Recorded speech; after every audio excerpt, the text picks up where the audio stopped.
નમસ્કાર વિદ્યાર્થી મિત્રો, કેમ છો બધા? મજામાં? આજે આપણે ત્રિકોણમિતીય સમીકરણો છે એ શું છે, એનો ઉકેલ કેમ મેળવવો એ જોઈએ. આપણે જાણીએ છીએ કે કોઈ પણ બે ચલ આપેલા હોય x અને y, તો એની વચ્ચે ત્રણ શક્યતા છે કે x મોટો હોય અથવા y મોટો હોય અથવા બંને સરખા હોય. તો અહીંયા જો x કરતાં y મોટો હોય અથવા x કરતાં y નાનો હોય તો આ અસમતા થઈ. પણ જો x બરાબર y હોય તો એ સમતા થાય છે અને એ સમતાને આપણે સમીકરણ તરીકે ઓળખીએ છીએ. તો એવી જ રીતે જો ત્રિકોણમિતીય વિધેયો સમતા સાથે જોડવામાં આવે તો એને ત્રિકોણમિતીય સમીકરણ તરીકે ઓળખીએ છીએ. એટલે કે ત્રિકોણમિતીય વિધેયોના સાંકળતી સમતાને ત્રિકોણમિતીય સમીકરણ કહેવામાં આવે છે. sin x અને cos x એનું આવર્તમાન 2π છે, આપણે જાણીએ છીએ, જેને કારણે દરેક 2π અંતરાલને કારણે એની કિંમત પુનરાવર્તન થશે, એટલે જે હતી એની કિંમત પાછી આવશે. એ જ રીતે tan વિધેય, તો tan વિધેયનું આવર્તમાન મુખ્ય આવર્તમાન π છે, એટલે કે tan વિધેય દરેક π કિંમતના અંતરે પુનરાવર્તન થાય છે. હવે બીજું આપણે જાણીએ છીએ કે sin x બરાબર 0 હોય એટલે એક sin વિધેયના શૂન્યનો ગણ શું હતો, તો કે n π. બધી જ પાઈના ગુણકની કિંમતો પાસે 1 0 1 π 2 π 3 π -π -2π -3π આ બધા જ પાસે sin વિધેય શૂન્ય છે. તો sin x બરાબર 0 હોય તો x બરાબર n π છે, આ શૂન્યનો ગણ થયો છે. cos x બરાબર 0 હોય તો x નું મૂલ્ય શું થશે, તો કે જ્યાં અયુગ્મ π/2 એટલે 1 π/2 3 π/2 5 π/2 7 π/2 આ બધી જ કિંમતો પાસે cos વિધેય શૂન્ય હશે. તો x બરાબર 2n + 1 π/2 n belongs to z છે. બરાબર, આ n ના અભિવ્યક્તિ સ્વરૂપ થયું. tan x તો કે જ્યાં sin શૂન્ય ત્યાં જ tan શૂન્ય છે, પણ x ≠ 2n + 1 π/2 હોવું જોઈએ, કારણ કે એના પ્રદેશમાં કિંમતો હોવી જોઈએ નહીં. આ પાસે tan અવ્યાખ્યાયિત છે. આ શૂન્યનો ઉપયોગ, શૂન્યના ગણનો ઉપયોગ આપણે સમીકરણના ઉકેલ માટે કરશું. હવે ઉકેલ કેટલા મળે, તો કે બે સ્વરૂપમાં આપણે ઉકેલ લખી શકીએ. એક મુખ્ય ઉકેલ. તો મુખ્ય ઉકેલ કોને કીધો છે, તો કે આપણે જાણીએ છીએ કે એકમ વર્તુળ આપણે 0 થી શરૂઆત કરીને 2π એ પૂર્ણ કરીએ છીએ. બરાબર, 2π લેતા નથી.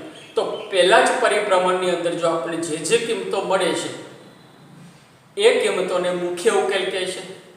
ફરીથી આપણે માનો કે sin cos હોય તો 2π ને અંતરે એ જ કિંમત મળશે, 4π ને અંતરે એ જ કિંમત મળશે. તો એવી રીતે અસંખ્ય કિંમતો આપણને મળી શકે, તો એને આપણે વ્યાપક ઉકેલ તરીકે ઓળખીએ છીએ. એટલે કે જો ત્રિકોણમિતીય સમીકરણનો ઉકેલ 0 થી 2π ની અંદર હોય, સંવૃત વિવૃત અંતરાલ, એટલે કે 0 ≤ x ≤ 2π હોય, તો આ જે x ની કિંમતો છે એને મુખ્ય ઉકેલ કહેવાય છે.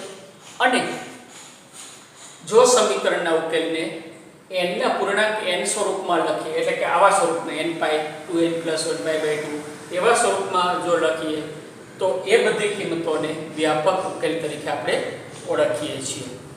આને આપણે ઉદાહરણ જોઈએ તો થોડોક વધારે ખ્યાલ આવશે. હવે આપણે ઉદાહરણ નંબર 18 જોઈએ કે આની અંદર સમીકરણ sin x બરાબર √3/2 ના મુખ્ય ઉકેલ શોધવાના છે. એટલે કે પહેલા, બીજો, ત્રીજો, ચોથા ચરણની અંદર કયા ઉકેલ આવે છે એ પહેલા પરિભ્રમણ સુધીના શોધવાના છે. sin x બરાબર √3/2 છે, મૂલ્ય પ્લસ છે. sin વિધેય શેમાં પ્લસ છે, તો કે પહેલા ચરણ અને બીજા ચરણમાં. એનો અર્થ કે આપેલા મુખ્ય ઉકેલ પહેલા અને બીજા ચરણમાં હશે. હવે sin ના કયા ખૂણા માટે મૂલ્ય √3/2 આવે છે, તો આપણે જાણીએ છીએ કે sin π/3 બરાબર √3/2 છે. બરાબર, π/3 પાસે √3/2 મૂલ્ય છે. એનો અર્થ કે x બરાબર π/3 મળ્યું, એક મૂલ્ય મળ્યું. હવે બીજું અહીંયા π/3 આવી ગયું. બીજું શેમાં હશે, તો કે બીજા ચરણમાં. બીજું ચરણ આપણે કેવી રીતે લખી શકીએ છીએ, તો કે π - x સ્વરૂપ આપણે લખી શકીએ છીએ. અહીંયા x નું એક મૂલ્ય મળી ગયું π/3, તો તો x ની જગ્યાએ π/3 મૂલ્ય મૂકી અને બીજું કયું હશે એ આપણે મેળવી શકશું તથા sin π - π/3 બરાબર પણ √3/2 થશે કારણ કે બીજા ચરણમાં આવી ગયું છે આ જ મૂલ્ય મળશે આ ખૂણો કયો થશે માટે sin તો કે 2π/3 બરાબર √3/2 થાય માટે x બરાબર 2π/3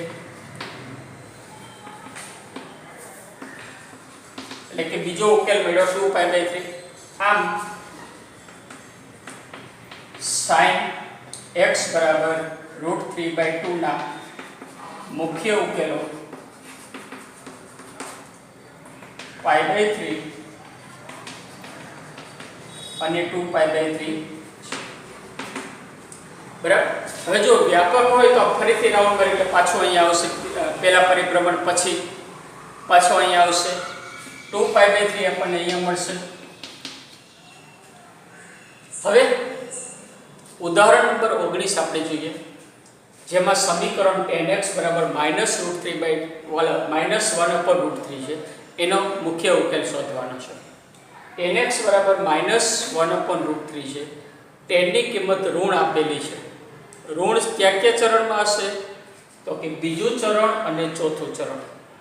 બીજા ચરણમાં આપણે કેમ લખીએ છીએ π - x ચોથા ચરણમાં આપણે લખીએ છીએ 2π - x તો કે પહેલા તો આપણે x ની કિંમત શોધવી પડશે તો x ની કિંમત શોધવા માટે નિશાની વગર આપણે પહેલા x મેળવી લઈએ કે જો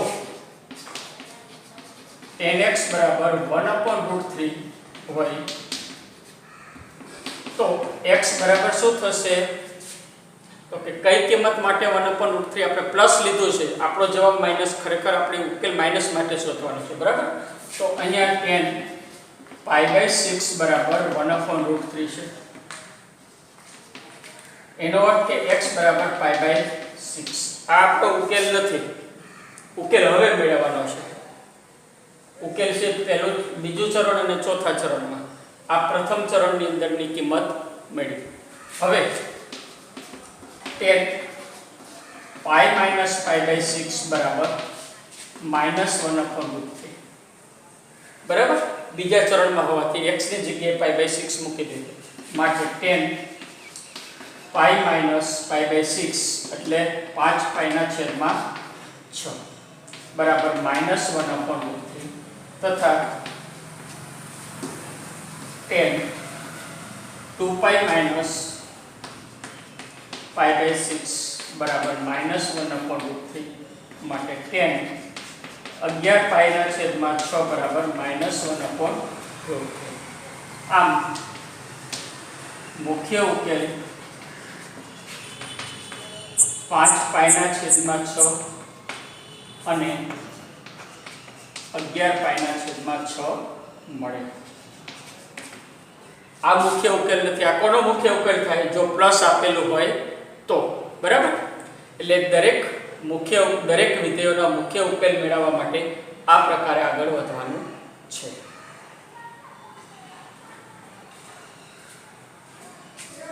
આપણે ત્રિકોણમિતીય સમીકરણનો વ્યાપક ઉકેલ કેમ મેળવાય એ આપણે જોઈએ। પ્રમેય પહેલો આપણને આપ્યું છે કે કોઈપણ વાસ્તવિક સંખ્યાઓ x અને y માટે sin x બરાબર sin y હોય તો x બરાબર nπ + -1/n y n belongs to z એ એનો વ્યાપક ઉકેલ છે તેમ આપણે બતાવીએ। sin x બરાબર sin y અહીં આપેલું છે sin y ને આપણે ડાબી બાજુ લાવીએ તો -sin y થશે। sin - sin y નું સૂત્ર આપણી પાસે છે 2 cos * sin એ સૂત્ર મુજબ માટે 2 cos x + y છેદમાં 2 મળશે cos sin x - y છેદમાં 2 મળશે બરાબર 0 થશે। હવે બધા જ પદ ગુણાકારમાં છે સરવાળો 0 એનો અર્થ કે કોઈ પણ એક અથવા બધા શૂન્ય હોઈ શકે બે તો શૂન્ય ન થાય તો આ બે પદ શૂન્ય હોઈ શકે માટે cos x + y બરાબર 0/2 બરાબર 0 અથવા sin x - y/2 બરાબર 0 થશે બરાબર। હવે cos બરાબર 0 હોય તો એનો ખૂણાનું મૂલ્ય એટલે x + y/2 બરાબર શું થશે? 0 ક્યારે હોય? તો કે 2n + 1 π/2 હોય તો આ પદ જો 2n + 1 π/2 n belongs to z તો આ શૂન્ય થઈ જશે અથવા sin ક્યારે 0 હોય તો કે x - y/2 એટલે કે આ ખૂણો બરાબર n π જ્યાં n belongs to z એટલે શૂન્યનો ગુણ આપણે લખવાનો.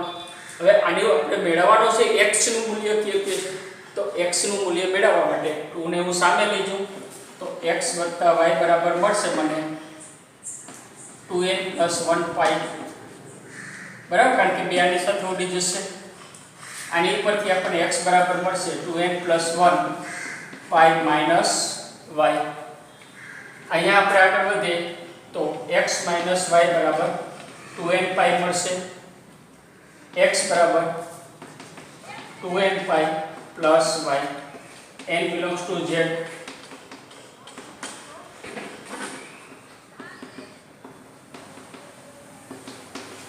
હવે અહીંયા આપણે જોયું કે એક આ છે 2n + 1 એકી સંખ્યા છે. એકી સંખ્યા હોય ત્યારે y માઈનસ છે.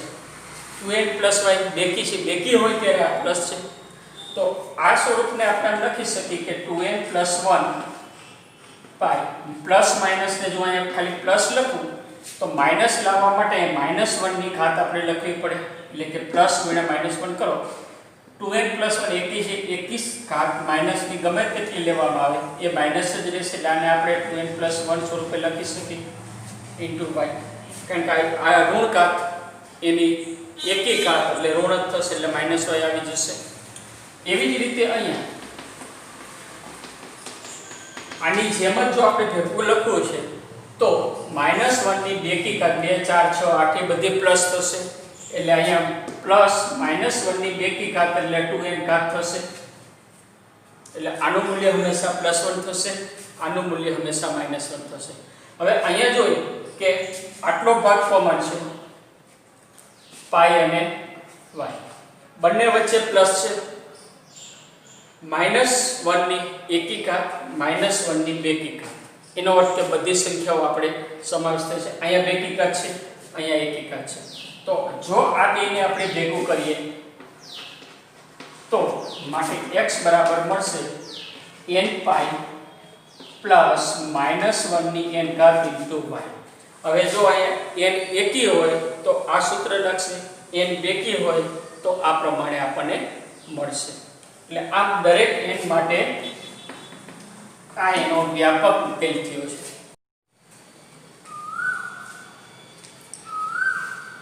અત્યારે આપણે જોયું કે sin x બરાબર sin y હોય તો x બરાબર n π પ્લસ -1 ની n ઘાત * y n belongs to z એ એનો વ્યાપક ઉકેલ થયો. આ જ રીતે આપણે સાબિત કરી શકીએ કે cos x બરાબર cos y હોય તો x બરાબર 2n π પ્લસ -y અને tan x બરાબર tan y હોય તો x બરાબર n π પ્લસ y જ્યાં xy ≠ 2n + 1 π/2 વ્યાપક ઉકેલ છે. ઉદાહરણ આપણે આને જોઈએ તો પહેલું ઉદાહરણ 21 આપણે જોઈએ કે cos x બરાબર 1/2 નો વ્યાપક ઉકેલ શોધવાનો છે. વ્યાપક ઉકેલ શોધવા માટે ડાબી સાઈડ અને જમણી સાઈડ બંને સરખા વિધેય હોવા જોઈએ. તો અહીંયા આપણને આપેલું છે કે cos x બરાબર 1/2 માટે cos x બરાબર હવે cos કયા ખૂણા માટે મૂલ્ય 1/2 છે તો કે એ છે π/3 બરાબર. cos π/3 બરાબર 1/2. હવે cos x બરાબર cos y સ્વરૂપ આવી ગયું y બરાબર π/3 છે. આ ઉકેલની અંદર મૂકી દઈએ માટે x બરાબર 2n π plus minus π/3 n belongs to z જે માગેલ વ્યાપક ઉકેલ છે. બીજું 22મું ઉદાહરણ જોઈએ. tan 2x બરાબર -cot x પ્લસ π/3. ડાબી સાઈડ tan 2x છે અને જમણી સાઈડ cot છે. તો અત્યારે કીધું એ પ્રમાણે બંને સાઈડ સરખું વિધેય હોવું જોઈએ બરાબર. તો cot માંથી tan માં ફેરવવા માટે આપણે π/2 છે પ્લસ કરી શકીએ અથવા તો માઇનસ કરી શકીએ. અહીંયા નિશાની માઇનસ છે એનો અર્થ આપણે બીજા ચરણમાં જવું પડશે એટલે π/2 પ્લસ કરશું એટલે tan માંથી કોટમાં થશે તો એ માઇનસ થશે. તો હવે π/2 પ્લસ આખો ખૂણો મૂકી દઈએ તો આના બરાબર tan π/2 પ્લસ x પ્લસ π/3. હવે જો π/2 છે એટલે tan નું થઈ જશે cot, π/2 પ્લસ છે એટલે બીજું ચરણ એટલે માઇનસ આવી ગયું. માટે tan 2x બરાબર આ બંનેનો સરવાળો π/2 પ્લસ π/3 લસા 6 થશે. અહીંયા 3 અહીંયા 2 ગુણાશે 3 ને 2 5 એટલે આ થશે tan 5π/6 + x. બંને tan વિધેય આવી ગયા છે તો tan ના સૂત્ર મુજબ x બરાબર n π પ્લસ y થશે, y બરાબર આ પદ થશે. માટે 2x બરાબર n π plus 5π/6 plus x. n belongs to z છે. હવે અહીંયા સીધો આની જેમ વ્યાપક ઉકેલ નથી કારણ કે આ બાજુ પણ x છે, આ બાજુ પણ x. આપણે તો x બરાબર જોઈએ છે તો આ x ને હું ડાબી બાજુ લાવું તો મને મળશે 2x - x બરાબર n π પ્લસ 5π/6. માટે x બરાબર n π plus 5π/6. n belongs to z. જો આમાંથી આપણે π/6 કોમન કાઢીએ બેમાંથી તો આના સ્વરૂપે એટલે બેના ભેગા સ્વરૂપે લખી શકશું. જો π/6 હું કોમન કાઢું તો 6 અહીંયા ગુણાશે 6 એટલે 6n પ્લસ આ 5 π/6 બાર આવશે. n belongs to z. બેમાંથી કોઈ પણ એક સ્વરૂપમાં જવાબ ચાલે એટલે x બરાબર આ અથવા તો આ જે માગે વ્યાપક ઉકેલ છે.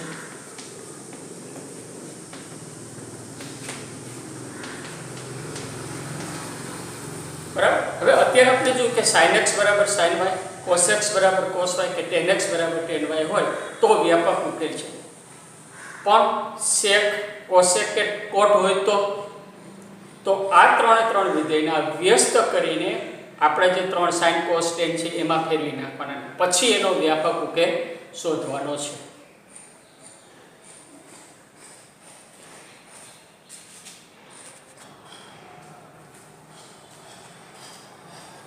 હવે આ પ્રકારના દાખલો આપણે જોઈએ કે સ્વાધ્યાય 3.4 નો બીજો દાખલો sec x બરાબર 2 નો વ્યાપક ઉકેલ શોધવાનો છે. sec x બરાબર 2, sec નું સૂત્ર આપણી પાસે નથી તો sec ને વ્યસ્ત કરીએ તો આપણે cos x મળશે. 2 નું વ્યસ્ત 1/2 થશે. હવે 1/2 વડો અત્યારે જે દાખલો ગણ્યો એ જ ફરીથી આગળ વધશે એટલે કે અહીંયા cos x બરાબર cos π/3 થશે. cos x બરાબર cos y ના સૂત્ર મુજબ x બરાબર 2n π plus minus π/3. n belongs to z. જે માગેલ વ્યાપક ઉકેલ છે.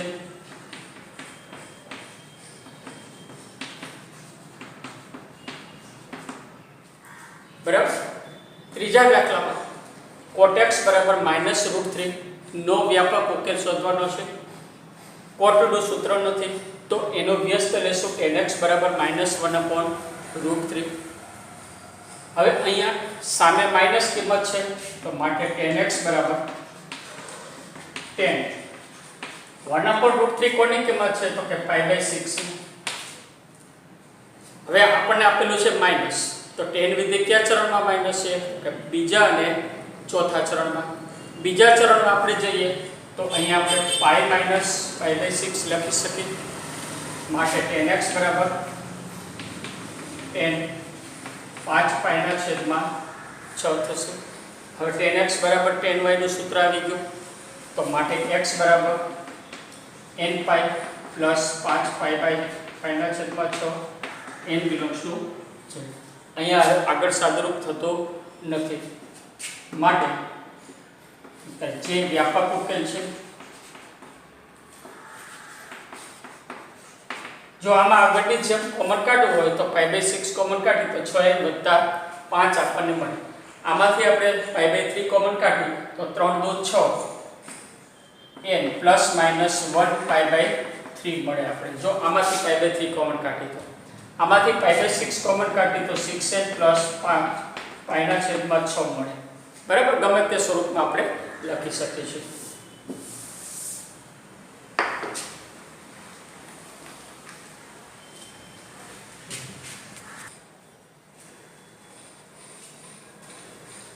ત્રણ 4 નો છઠ્ઠો દાખલો જોઈએ આપણે તો એની અંદર cos 3x + cos x - cos 2x = 0 નો વ્યાપક ઉકેલ શોધવાનો છે હવે અહીંયા બે જ પદ નથી અહીંયા બે થી વધુ પદ છે તો એને પહેલા ભેગા કરવાના બરાબર તો જો આપણે અહીંયા જોઈએ તો કે x 2x અને 3x ત્રણ આપ્યું છે x અને 3x આ બેનો સરવાળો કે બાદબાકીનો અડધો આપણે 2x મળી શકે છે સરવાળાનો અડધો 2x મળે છે એનો અર્થ કે પહેલા આ બેને આપણે c + c નું સૂત્ર લાગુ પાડીએ તો cos 2x મળે છે એને આપણે કોમન કાઢી શકશું c + c તો 2cos * cos બરાબર પહેલા સરવાળાનો અડધો પછી બાદબાકીનો અડધો -cos 2x = 0 માટે 2cos 2x * cos x - cos 2x = 0 થયું બંનેમાંથી cos 2x કોમન લઈ લઈએ તો અહીંયા મળ્યું 2cos x - 1 = 0 હવે અહીંયા બે પદનો ગુણાકાર છે બંનેનો ગુણાકાર 0 છે તો બે માંથી કોઈ પણ એક અથવા બંને 0 હોય તો એની ઉપરથી માટે cos x 2x = 0 અથવા 2cos x - 1 = 0 cos 2x = 0 હોય તો શૂન્યનો ગણ આપણે સીધો થશે એટલે કે અહીંયા માટે 2x બરાબર મળશે 2n + 1 π/2 શૂન્યના ગણના નિયમ મુજબ n / z અથવા અહીંયા આપણે 2cos x - 1 = 0 મળ્યું છે તો cos x ને સૂત્રનો કરતા બનાવીએ તો cos x = 1/2 મળશે પાછો આગળ ગેડો એક દાખલો આવી ગયો અહીંથી આની ઉપરથી આપણે x બરાબર લાવવાનો છે તો x બરાબર 2n + 1 બે ને હું સામે લઈ જઉં તો અહીં ગુણાશે π/4 n / z અથવા cos x બરાબર cos π/3 માટે x બરાબર 2nπ + π/3 n / z આમ વ્યાપક ઉકેલ x બરાબર 2n + 1 π/4 n / z અથવા x બરાબર 2nπ + π/3 n / z બંનેનો યોગ ગણ એ આપણો વ્યાપક ઉકેલ થશે બરાબર અહીંયા પણ આપણે કોમન કાઢશું તો 6n + 1 π/3 મળશે આના સ્વરૂપમાં આ જ રીતે બીજા દાખલાઓ તમારે હવે થોડીક પ્રેક્ટિસ કરવાની છે